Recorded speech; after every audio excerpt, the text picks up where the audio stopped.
திமுக டெல்லி போன நேரத்தில் பொங்கிப் பெருகுது காவிரி. விஜய்க்கு வேற லெவல் யோகம். பஞ்சாயத்து ஓவர். கர்நாடக மாநிலத்தோட காவிரி நீர்பிடிப்பு பகுதிகள்ல போன 2 நாட்களா கனமழை கொட்டி தீர்த்துட்டு வருது. இதன் காரணமா கபினி, ஹாரங்கி, ஹேமாவதி, கிருஷ்ணசாகர் உள்ளிட்ட முக்கிய அணைகளுக்கு நீர்வரத்து வேகமா அதிகரிச்சிருக்கிறதால அணைகளோட பாதுகாப்பு கருதி தமிழகத்துக்கு வினாடிக்கு 15,000 கன அடி காவிரி நீரை கர்நாடக அரசு திறந்து விட்டுருக்கு. இதனால காவிரி டெல்டா விவசாயிகள் நிம்மதி அடைஞ்சிருக்காங்க.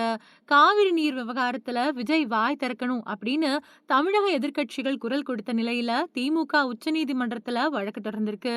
இந்த நிலையில விஜய்க்கு மழையும் காலமும் கை கொடுத்திருக்கிறதா சொல்றாங்க தாவேகாவினர்.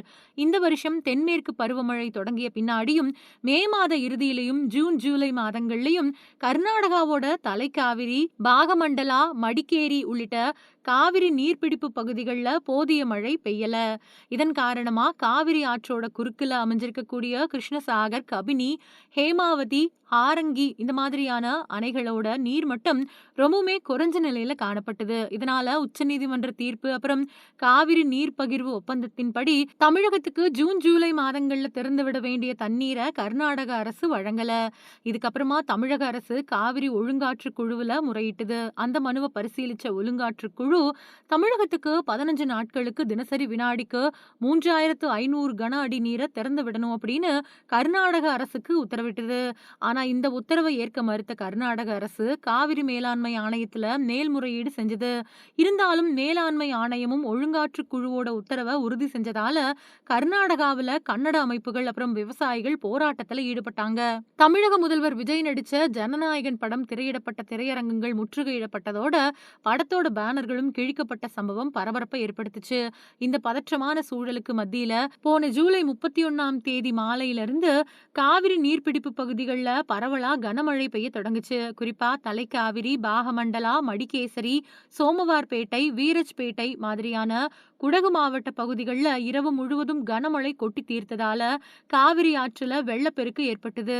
அதே மாதிரி காவிரியோட முக்கிய துணை நதியான கபினி உருவாகக்கூடிய கேரள மாநிலம் வயநாட்டிலையும் கடந்த 2 நாட்களா கனமழை பெஞ்சிட்டு வருது. இதனால கபினி அணைக்கு வரக்கூடிய நீர்வரத்து திடீர்னு பல மடங்கு அதிகரிச்சிருக்கு. மைசூர் மாவட்டம் HD கோட்டையில் இருக்கக்கூடிய கபினி அணைக்கு நேற்று முன்தினம் வரைக்கும் சுமார் 6,000 கன அடி மட்டுமே நீர் வந்த நிலையில நேற்று பிற்பகல்ல அது 16,000 கன அடியா உயர்ந்தது. அதே மாதிரி ஹாரங்கி அப்புறம் ஹேமாவதி அணைகளுக்கும் நீர்வரத்து அதிகரிச்சதால அதோட நீர்மட்டமும் வேகமா உயர தொடங்கி இருக்கு. கடல் மட்டத்தில இருந்து 2,284 அடி உயரம் கொண்ட கபினி அணையோட நீர்மட்டம் 2,280 அடியை எட்டினதால அணையோட பாதுகாப்பு கருதி முதல்ல தமிழகத்துக்கு வினாடிக்கு 5,000 கன அடி நீர் திறக்கப்பட்டது.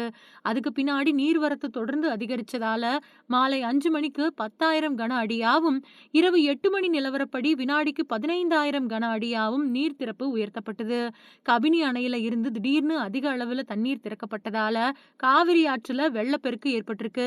இதுக்கப்புறமா கர்நாடகா அப்புறம் தமிழக எல்லை பகுதிகளில் காவிரி கரையோர மக்களுக்கு வெள்ள அபாய எச்சரிக்கை விடப்பட்டிருக்கு. ஆற்றங்கரையில வசிக்கிறவங்க பாதுகாப்பான இடங்களுக்கு போகுமாறு பொதுமக்கள் ஆற்றில இறங்க வேண்டாம் அப்படின்னும் அதிகாரிகள் அறிவுறுத்தி இருக்காங்க. இதுக்கிடையில காவிரி நீர்பிடிப்பு பகுதிகளில் மழை தொடர்ந்து நீடிச்சிட்டு வர்றதால கபினி அப்புறம் ஹாரங்கி அணைகள் முழு கொள்ளளவை நெருங்கி இருக்கு. இன்னும் 1-2 நாட்கள்ல இந்த அணைகள் முழு கொள்ளளவை எட்டும் வாய்ப்பு இருக்கிறதா கர்நாடக நீர்வளத்துறை அதிகாரிகள் சொல்லியிருக்காங்க. மழை தொடர்ந்தா தமிழகத்துக்கு திறக்கப்படக்கூடிய நீரோட அளவும் மேலும் அதிகரிக்க வாய்ப்பு இருக்கிறதா சொல்லப்படுது.